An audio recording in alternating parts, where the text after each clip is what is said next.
Hello everyone, आप सबका स्वागत है लाइफ साइंस कैफ़े में। और आप देख रहे हो 7th क्लास का साइंस का 10th चैप्टर, जिसमें पार्ट सेकंड हम कर रहे हैं और इसमें हमारा चैप्टर कंप्लीट हो जाएगा।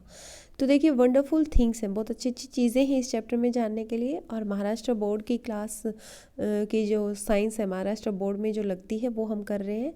तो lightning temperature more intense than the sun, जो सन का टेम्परेचर होता है या सनरेज से जो टेम्परेचर होता है उससे ज़्यादा इंटेंस होता है, उससे ज़्यादा तेज होता है, तीव्र होता है लाइटनिंग टेम्परेचर। ठीक है। Not all lightning strike the ground, जितनी भी बिजली चमक रही होती है उसमें से 95% जो है वो वहीं चमक के रह जाती है। ठीक है। और जो कुछ लाइटनिंग ज़मीन पे आती है, कुछ कितनी 5% लाइटनिंग जो ग्राउंड पे रीच करती है उसमें से पहुंच पाती है। Lightning can be generated with in one cloud, lightning जो होती है वो गरजना, वो लाइट का चमकना वो एक बादल से भी होता है, दो बादलों के बीच में भी होता है, या बादल और ग्राउंड के बीच में भी होता है। ये फैक्ट आपको पता होने चाहिए। क्यों पता होने चाहिए? क्योंकि इस तरह के जो एग्ज़ाम में क्वेश्चंस बनाते हैं ना, तो उसमें इतना इजी क्वेश्चन डाल देते हैं कि आप कंफ्यूज हो जाते हो। आप सोचते हो कि नहीं नहीं, बादलों में ही चमक रही थी, वो ऊपर से हमें ऊपर दिखाई देती है, तो वो सिर्फ वहीं पे लाइटनिंग होती है, उसी की वजह से होती है। तो आप लिखोगे बादल, और अगर ग्राउंड का लिख देंगे तो आप काट दोगे, क्योंकि आपको तो ऊपर नज़र आ रही थी वो। याद रखना है कि lightning can be with in one cloud, between two cloud, between cloud and the ground. Important point है ये। अबाउट 40 लाइटनिंग फ्लैशेज अकर पर सेकेंड इन द एटमॉस्फेयर, हर एक सेकेंड में 40 लाइटनिंग होती हैं, 40 फ्लैशेज होते हैं लाइट के। ठीक है। टेम्परेचर जो जनरेट होता है लाइटनिंग की वजह से वो बहुत ज़्यादा होता है, बहुत ज़्यादा होता है, बहुत तेज़ होता है सन के टेम्परेचर के कंपैरिजन में। ठीक है। Due to this high temperature the air under high pressure expand suddenly, अब इतना ज़्यादा टेम्परेचर हो जाता है कि वहाँ की जो एयर है वो एक्सपेंड होती है। ठीक है। सपोज़ यहाँ पे ये इतनी एयर है, इसको टेम्परेचर मिला बहुत ज़्यादा लाइटनिंग की वजह से, तो ये एक्सपेंड करेगी, बहुत जल्दी एक्सपेंड करेगी। और इतनी ज़्यादा एक्सपेंड करने की वजह से यहाँ पे loud crashing sound is heard, वहाँ पे ऐसे होता है जैसे क्रैश हो गया कुछ, है ना, इस तरह से फटने की आवाज़ आती है। तो फिर आप पढ़ेंगे lightning strike open ground maximum time, जो लाइटनिंग होती है, जो बिजली गिरती है, ठीक है, वो कहाँ पे गिरती है, ज़्यादा स्ट्राइक कहाँ करती है? ओपन ग्राउंड में करती है, खुले मैदानों में करती है। World's mortality rate due to lightning is low, जो मृत्यु दर है, मरने की जो संख्या है वो कम है। क्यों? क्योंकि survivors of lightning strike suffer long term effect, या तो वो मर ही जाते हैं, या फिर आपको पता है कि 95% तो ऊपर ही चमकती रहती है, 5% अगर गिरती है तो वो खुले में गिरती है।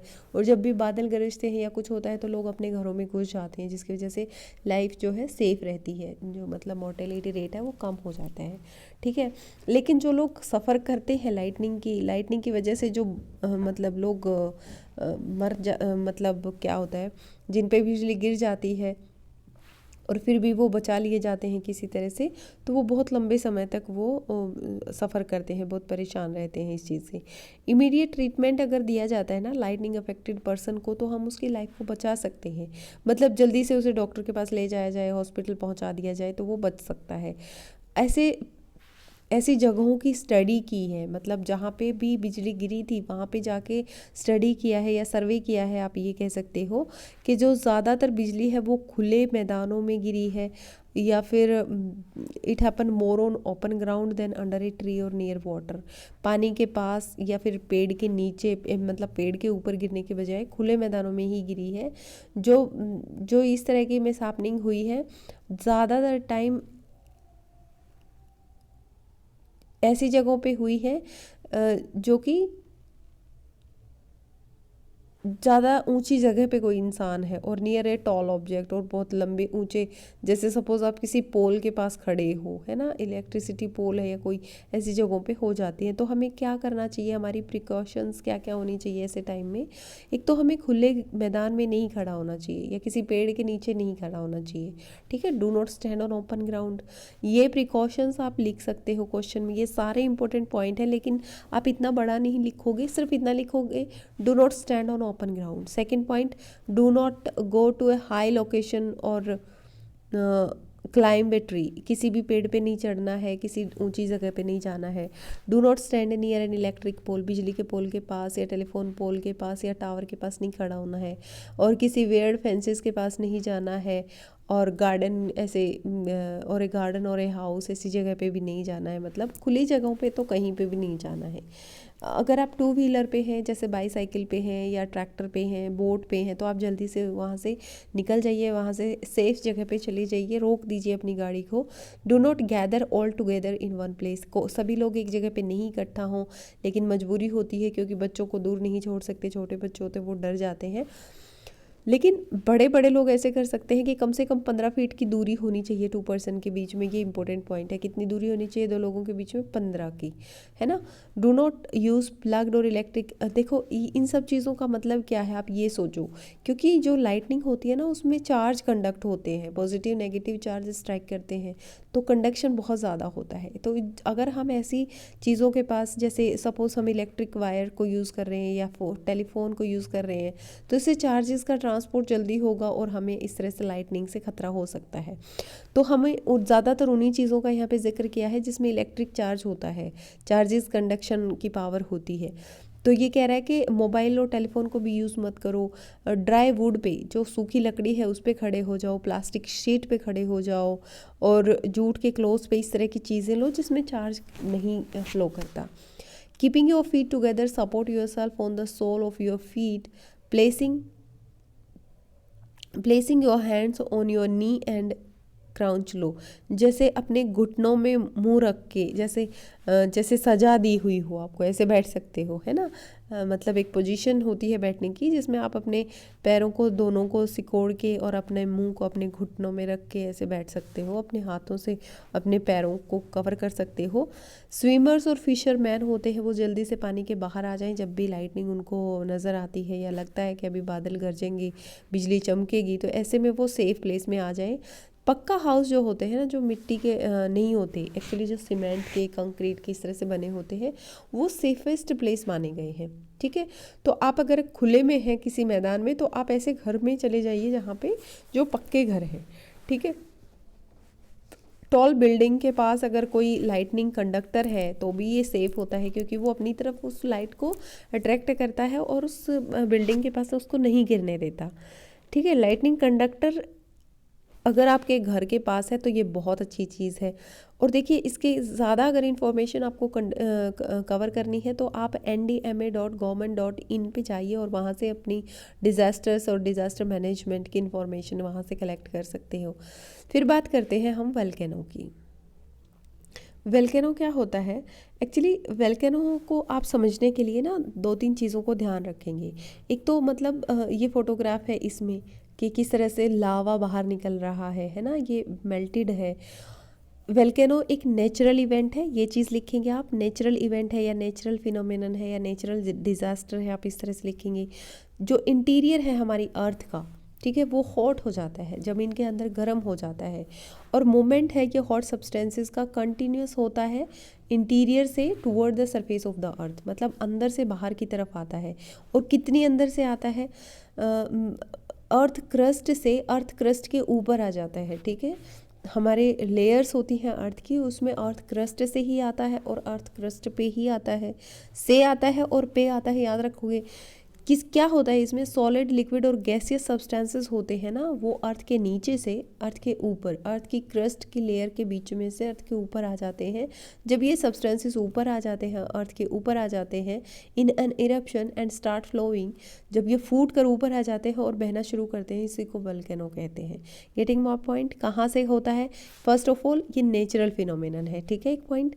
दूसरा पॉइंट, ये मेल्टेड फॉर्म में आता है, सॉलिड, लिक्विड और गैसियस सब्सटेंस सारे मिलकर बाहर आ जाते हैं। क्यों आ जाते हैं? क्योंकि इंटीरियर जो है हमारी अर्थ का, जो अंदर का हिस्सा होता है, क्रस्ट पार्ट जो होता है, गर्म हो जाता है और फिर वो ये इरप्ट हो जाते हैं, फट जाते हैं, ठीक है, और फिर वो बहने लगता है। उसके बाद है, देखिए, जो वोल्केनो होता है ना, उसके इफ़ेक्ट क्या क्या होंगे आप खुद ही सोचो। देखो, एक तो इसमें से केमिकल सब्सटेंसेस निकल रहे हैं, जैसे लावा है या वेपर है या हॉट मड है, ठीक है, गर्म मिट्टी समझ लो, सल्फर है, ये सारा क्या है, बाहर निकल जाता है, collect on the surface of the earth and thereby mountains and hills are created. इस तरह से माउंटेन और हिल जो है वो बन जाते हैं, ठीक है। छोटा सा ढेर था, अब इसके ऊपर और लावा निकल गया, गैसेस भी निकलती हैं, मड भी निकलता है। तो ऑप्शंस में आपको 4 चीज़ें पढ़ेंगे कि कौन सा नहीं निकलता है, तो आपको ये याद रखना है। देखो इसमें सल्फर भी निकलता है, ठीक है। तो क्या है, ये चीज़ें पता चल गई आपको। फिर एटमॉस्फेयर पोल्यूट हो जाता है, क्यों होता है? क्योंकि उसमें ऐश निकल रही है, गैसेस निकल रही हैं बाहर, ज़मीन से बाहर निकल रही हैं, तो पोल्यूट तो होगा ही एटमॉस्फेयर। फिर कई बार ये बारिश की फॉर्म में, जैसे यहाँ से पानी ऊपर फेंका, पानी या फिर मड बोल दो, तो उसमें वो बूंदों की फॉर्म में साइड में गिरता है। तो इस तरह से rain as a result of volcano eruption बारिश की फॉर्म में निकलता है। टेम्परेचर ज़्यादा हो जाता है ड्यू टू हॉट गैसेस, बहुत ज़्यादा गैसेस की वजह से वहाँ पे टेम्परेचर भी बहुत ज़्यादा होता है। कई बार इसकी वजह से फॉरेस्ट हैं, जो जंगल हैं, वो जल जाते हैं। जो बस्तियाँ हैं, सेटलमेंट्स क्या होते हैं, बस्तियाँ, वो भी जल जाती हैं हॉट मड की वजह से। फिर आता है volcano erupt in the sea as they do not do on the land. जैसे हमारी ज़मीन के ऊपर वोल्केनो फटता है ना, वैसे ही सी में, समुद्र में भी वोल्केनो फट जाता है। Same substances that come out during the eruption of the volcano on the land are ejected during the eruption of the volcano in the sea. जैसा ज़मीन पे होता है इरप्शन, वैसे ही सी में होता है, समुद्र में होता है। तो अगर आपको ऑप्शन में मिलता है which one is true, volcano occur in the sea और volcano occur in the on the earth, तो दोनों ही बोथ ऑप्शन सही होंगे, आपने कंफ्यूज नहीं होना है। Some islands are created due to the eruption of volcano in the sea, ठीक है। कुछ जो है द्वीप हैं वो क्रिएट हो जाते हैं जब समुद्र में इरप्शन वोल्केनो फटता है। अच्छा, ये हो गया क्लियर कि कुछ द्वीप हैं जो वो बन जाते हैं जब वोल्केनो हमारे सी में, समुद्र में वोल्केनो होता है, फटता है। ऐसा भी पॉसिबल नहीं है कि हम इरप्शन को रोक सकें, वोल्केनो से जो इरप्शन होता है उसको रोक सकें, या फिर हम इसको रोकने की कोशिश करें या फटने के बाद इसे कंट्रोल कर सकें। ऐसा कुछ भी पॉसिबल नहीं है। लेकिन साइंस और टेक्नोलॉजी को अगर हम यूज़ करते हैं तो ये पॉसिबल हो जाता है कि हम इरप्शन को प्रिडिक्ट कर सकें, पता लगा सकें और कुछ इमीडिएट स्टेप ले सकें, ताकि हम डिज़ास्टर को मैनेज कर सकें, डिज़ास्टर मैनेजमेंट में हेल्प कर सकें। नेक्स्ट पॉइंट है व्हाट इज़ अर्थक्वेक। अर्थक्वेक क्या होता है? क्या होगा अगर अर्थक्वेक आता है और वोल्केनो इरप्शन होता है सी के लेवल पे, सी के बॉटम पे, ठीक है। जैसे कि लैंड पे होता है, ज़मीन पे होता है अर्थक्वेक और वोल्केनो इरप्शन, वैसे ही बॉटम में होता है, समुद्र के बेस पे होता है। अर्थक्वेक जब आता है समुद्र के बॉटम पे, तो एनर्जी रिलीज़ होती है। वो एनर्जी पुश करती है वाटर को अपवर्ड डायरेक्शन में। देखो सपोज़ यहाँ पे अर्थक्वेक आया था, ठीक है, तो जिसकी वजह से कुछ एनर्जी रिलीज़ हुई, उसने पानी को ऊपर फेंका, और ये वेव्स जो होती हैं बहुत हाई नहीं होती हैं शोर्स के पास। मतलब यहाँ पे जहाँ पे अर्थक्वेक आया था वहाँ पे बहुत ज़्यादा नहीं थी ये एनर्जी, और यहाँ पे इसकी वजह से जो वेव्स हैं वो ज़्यादा ऊंची नहीं थी, लेकिन वो स्प्रेड हो जाती है बहुत तेज़ी से, लॉन्ग डिस्टेंस पे स्प्रेड हो जाती है। जो वेलोसिटी होती है इन वेव्स की 800 to 900 किलोमीटर हो जाती है, ठीक है। वेलोसिटी कितनी होगी? 800 to 900 kilometre per hour when they reach a coastal area. जब वो कोस्टल एरिया पे पहुँचते हैं, मतलब जैसे बाहर किनारों पे पहुँचते हैं, देयर वेलोसिटी इज़ रिड्यूस्ड, उनकी वेलोसिटी फिर कम हो जाती है, but their height is found to have increased tremendously even to about 30 meters. मतलब बहुत ज़्यादा तेज़ी से ये बढ़ जाती है, 30 मीटर्स की हाइट इनकी चली जाती है। Such a wave generated by the earthquake और volcano occurring on ocean floor is called tsunami, जिसे हम सुनामी कहते हैं। सुनामी आपने सुना भी होगा, सुनामी आया था, सुनामी की वजह से नुकसान हो गया। तो ये वेव्स का इतना ऊंचा उठना ही सुनामी होता है। सुनामी इज़ जापानीज़ वर्ड, ठीक है, जापानीज़ वर्ड है जिसका मतलब है हार्बर। एक मिनट, ये यहीं पे ख़त्म हो गया क्या? हार्बर, ठीक है। अब डिस्ट्रक्टिव इफ़ेक्ट्स जो होते हैं सुनामी के, वो क्या होते हैं? तो ये आप ये वाला जो मीनिंग है ये भी आप याद रखोगे। और हार्बर है उसका मतलब होता है बंदरगाह, ठीक है। सुनामी जापानीज़ वर्ड है जिसका मतलब होता है बंदरगाह। डिस्ट्रक्टिव इफ़ेक्ट्स होते हैं सुनामी के, building and other constructions are destroyed, जिसकी वजह से बिल्डिंग भी ख़त्म हो जाती हैं, डिस्ट्रॉय हो जाती हैं। लार्ज स्केल लॉस होता है लाइफ का, क्योंकि लोग मारे जाते हैं बहुत ज़्यादा। फाइनेंशियल लॉस होता है। बोट और शिप्स होती हैं कोस्टल एरिया में, वो डैमेज हो जाती हैं, तो इस तरह से फाइनेंशियल लॉस हो गया। ट्री गेट अपरूटेड, पेड़ उखड़ जाते हैं। लैंडस्लाइड हो जाता है लार्ज स्केल पे। चेंजेस होते हैं ओरिजिनल लैंड में near the coast, giving rise to swamps, जिसकी वजह से स्वैम्प्स आ जाते हैं। ठीक है, स्वैम्प का मतलब होता है दलदल, वहाँ पे दलदला हो जाता है ना। Traffic obstructions arise, the business industry related to the area are adversely affected and normal day to day life is disturbed. बहुत ज़्यादा नुकसान ही होगा, कुछ ऐसी डिज़ास्टर हो जाती है तो। Large scale damage is caused to harbours, जो बंदरगाह होती है उसमें बहुत ज़्यादा डैमेज होता है।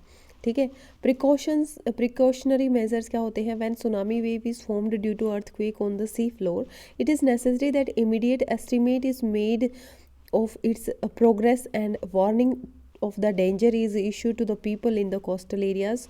For this purpose, an artificial geostationary satellite is of great use. तो ये आपसे पूछा जा सकता है कि अगर सुनामी की वजह से लोगों को अगर इंस्ट्रक्शंस देनी है तो कौन सा सैटेलाइट यूज़ करते हैं? आर्टिफिशियल जियो स्टेशनरी सैटेलाइट। ये चीज़ याद रखोगे, ठीक है, ये वाला इम्पोर्टेंट है। और ये भी आपको पता चल गया क्या क्या नुकसान होते हैं। देखो, डिज़ास्टर में ज़्यादातर नुकसान एक तो लाइफ का ही होता है, एक फाइनेंशियल लॉस होता है, ठीक है, दूसरा जो डे टू डे लाइफ है वो डिस्टर्ब हो जाती है। ये 3-4 चीज़ें कॉमन है जो आप सभी डिज़ास्टर्स में लिख सकते हो, या अगर एक आता है तो उसमें आप लिख सकते हो। अब हम पढ़ेंगे स्टॉर्म को। स्टॉर्म होता है तूफान, ठीक है, इसके इफ़ेक्ट क्या है आपने पहले ही पढ़ा हुआ है स्टॉर्म को। अब हम पढ़ेंगे किस तरह से हम बच सकते हैं। अगर आप खुद फंस जाएं तो स्टॉर्म से कैसे बच सकते हैं। हमेशा याद रखना है आपने कि हम जो पेड़ हैं या पेड़ों की ब्रांचेस हैं जो कि गिर सकती हैं, डैमेज कर सकते हैं, उनको पहले ही काट दो, ठीक है। अगर आप घर से बाहर हो तो सेफ़ प्लेस पे शेल्टर लो, शरण लो। अगर आप घर से दूर हो तो अपने रिलेटिव्स को, क्लोज फ्रेंड्स को इन्फॉर्मेशन दो कि आप कहाँ पर हो। अगर आप घर पे हो तो गैस रेगुलेटर्स की वॉल को बंद कर दो और इलेक्ट्रिक सप्लाई को बंद कर दो। टेलीफोन कॉल करो और अपने रिलेटिव्स को बताओ प्रोबेबल डेंजर, जो संभावित खतरा है उसके बारे में कि क्या हो सकता है, या कहाँ पे हो आप, वहाँ पे आया हुआ है दूसरे रिलेटिव्स दूसरे शहरों में, वो पहले से अरेंजमेंट कर लें। उनको अगर बताओ कि वो सेफ़ प्लेस पे रहें। टेम्परेरी शेल्टर दो लोगों को जो कि अपने घरों से दूर हैं। तो ये चीज़ें हम क्या है कर सकते हैं एक दूसरे की हेल्प के लिए। नेशनल इंस्टीट्यूशंस हैं। United Nations established a standard international organisation in 1965।